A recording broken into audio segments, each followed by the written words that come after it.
ప్రియ ముస్లిం సోదరులకు అస్సలాము అలైకుం వరహమతుల్లాహి వబర్కాతుహు. Welcome to the fact channel. Ramzan సాంప్రదాయక ఆచరణ నుండి అవగాహన పూర్వక ఆచరణలోకి వస్తేనే ఆనాటి ప్రవక్త సహాబాల్లో వచ్చిన నైతిక మానవత్వ మార్పు ఈనాటి ముస్లింలలో కలుగుతుందని మొదటి 2 ఎపిసోడ్స్లో మనం తెలుసుకోవడం జరిగింది. మనం రంజాన్లో సాంప్రదాయక పద్ధతిలో ఆచరిస్తున్న విషయాలు ఏవైతే ఉన్నాయో వాటిని 11 అంశాలలో నేను ప్రస్తావించడం జరిగింది. వాటిలోని మొదటిది రంజాన్ అనే పదానికి అర్థం, దాని వాస్తవికత తెలియకపోయినా రంజాన్ పాటించడం. దీని గురించి ఈ వీడియోలో తెలుసుకోవడానికి ప్రయత్నిద్దాం. ఏవైతే అంశాలు నేను మీకు తెలియపరుస్తున్నానో అవి చాలా ముఖ్యమైనవి. వాటిని ఎంతో పరిశీలన చేసి ఎంతోమంది ఉలమాలతో చర్చించి మీ ముందుకు తీసుకొస్తున్నాను. వాటిని మీ పిల్లలకు, మీ కుటుంబ సభ్యులకు, తెలియని వారికి తెలియపరచడానికి ప్రయత్నించండి. కావున ఈ వీడియో స్కిప్ చేయకుండా ఆఖరి వరకు చూడండి. ఇక అంశంలోకి వద్దాం. రంజాన్ అనేది అరబీ భాషా పదం. ఇది అరబిక్ చాంద్రమాన క్యాలెండర్లోని 9వ నెల పేరు. దీని అర్థం సూర్యుని తీవ్రమైన తాపము, తీవ్రమైన మండే వేడి, కాల్చేది అనే అర్థాలు వస్తాయి. ఇదేంటి రంజాన్ అనే పదానికి ఇలాంటి అర్థాలా అనే భావన మీ మధ్యలో వస్తుంది కదూ. కానీ ఆ అర్థం వెనుక మహత్తర సందేశం దాగి ఉంది. అదేమిటో పరిశీలిద్దాం. ప్రియ ముస్లిం సోదరులారా, రంజాన్ విశిష్టత గురించి తెలుసుకునే ముందు ఇస్లాం ధర్మం గురించి ఒక ముఖ్యమైన విషయాన్ని మనం తెలుసుకోవాలి. అదే ఇస్లాం అనేది ఒక సహజ సిద్ధమైన ధర్మం. ఈ విషయాన్ని మనం ఎల్లప్పుడూ గుర్తుంచుకోవాలి. ఇస్లాం యొక్క నీతి నియమాలు ఇంకా దానికి సంబంధించిన ప్రతి అంశం ప్రకృతిలో కూడా మనకి కనబడుతూ ఉంటాయి. కాబట్టి ధర్మానికి సంబంధించిన ప్రతి అంశాన్ని ఆ ప్యాటర్న్లో పెట్టి చూడవలసి ఉంటుంది. ఈ అంశానికి సంబంధించిన డీటెయిల్ ఇన్ఫర్మేషన్ తెలుసుకోవాలంటే స్క్రీన్పై కనబడుతున్న ఈ వీడియోని చూడక తప్పదు. లింక్ క్రింద డిస్క్రిప్షన్లో ఇచ్చాను. ఆ వీడియోని మాత్రం మిస్ కాకండి. ఓకే, ఇక రంజాన్ అనే పదం వెనుక ఉన్న ఆంతర్యం, దాని అసలు ఉద్దేశం ఏమిటో పరిశీలిద్దాం. మనం ప్రకృతిని గమనించినట్లయితే సూర్యుని తీవ్రమైన తాపం వల్ల భూమిపై ఉన్న కొన్ని పదార్థాలు దహించిపోతూ ఉంటాయి. ముఖ్యంగా సాగు భూమిలో పడి ఉన్న వ్యర్థం అనగా రాలిపోయిన, వాడిపోయిన ఆకులు, కొన్ని రకాల మొక్కలు, చెట్లు ఆ తీవ్రమైన తాపానికి కాలిపోయి భూమి చదునుగా తయారయ్యి సారవంతంగా మారుతుంది.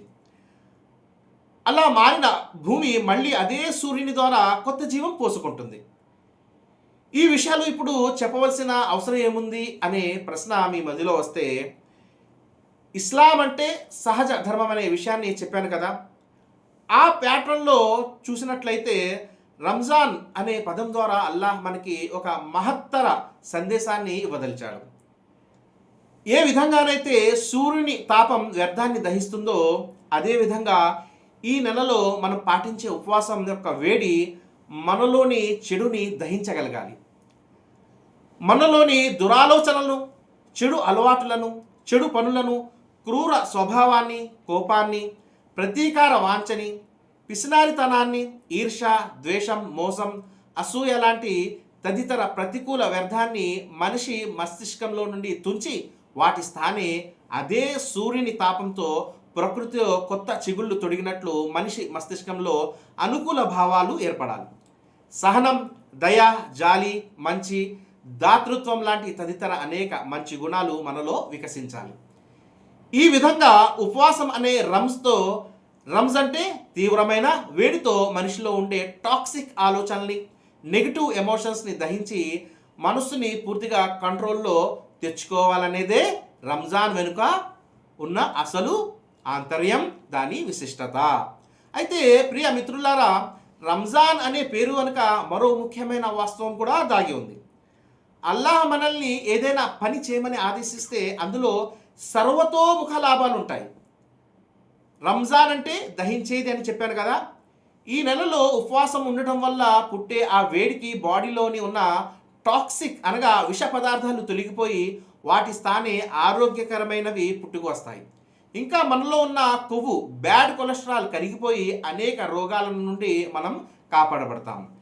ఈ విషయాన్ని ప్రయోగపూర్వకంగా చెప్పినందుకు గాను జపాన్కి చెందిన డాక్టర్ ఓషినోరి ఓషోమి అనే సైంటిస్ట్కి నోబెల్ పురస్కారం సైతం లభించింది. ఆయన చెప్పింది ఏమిటంటే, ఉపవాసం పాటించడం వల్ల మానవ శరీరంలో తొలి దశలో ఉండే క్యాన్సర్కి కారణమయ్యే గడ్డలు సైతం కరిగిపోతాయని ప్రయోగపూర్వకంగా తెలిపాడు. ఈ లాభాల గురించి ఖురాను 1400 సంవత్సరాల క్రితమే చెప్పడం అత్యంత గమనార్హం. ఇదండి రంజాన్ నెల యొక్క విశిష్టత. మనం మన పిల్లలకి, కుటుంబ సభ్యులకి, ఇంకా తెలియని వారికి రంజాన్ ఒక సాధారణమైన నెల పేరు కాదు, అది ఒక మహత్తరమైన లక్ష్యం కలిగి ఉంది. రంజాన్ అంటే సూర్యుని తాపము, దహించేది, తీవ్రమైన వేడి అనే అర్థాలు వస్తాయి. ఆ అర్థం వెనుక అల్లాహ్ యొక్క మహత్తర సందేశం దాగి ఉంది. సూర్యుడి తాపానికి భూమిపై ఉన్న వ్యర్థం కాలిపోయి ఆ భూమి ఏ విధంగా సారవంతంగా మారి కొత్త చిగుళ్ళు తొడుగుతుందో, అదేవిధంగా రంజాన్ నెలలోని ఉపవాసాలు మనలో ఉన్న చెడుని దహించి దాని స్థానే మంచిని నాటగలగాలి. ఇదే రంజాన్ పేరు వెనుక ఉన్న మహత్తర సందేశం, లక్ష్యమని వాళ్ళకి తెలియపరిచినట్లయితే వారిలో ఎలాంటి మార్పు వస్తుందో ఒక్కసారి ఊహించండి. వారిలో నైతిక మానవతా పరివర్తన వస్తుందా లేదా అంటే 100% వస్తుంది. కాబట్టి ఈ విషయాల్లోనూ మనం తప్పకుండా అందరికీ తెలియపరచడానికి కృషి చేయాలి. ఆఖరిగా నేను అల్లాహ్ను ప్రార్థించేది ఏమనగా, రంజాన్ నెల వాస్తవ లక్ష్యాన్ని అవగాహన చేసుకుని వాటి లాభాలు పొందే భాగ్యాన్ని మనందరికీ ప్రసాదించాలని ప్రార్థిస్తూ ముగిస్తున్నాను. ఆమీన్. తదాస్తు. జై హింద్.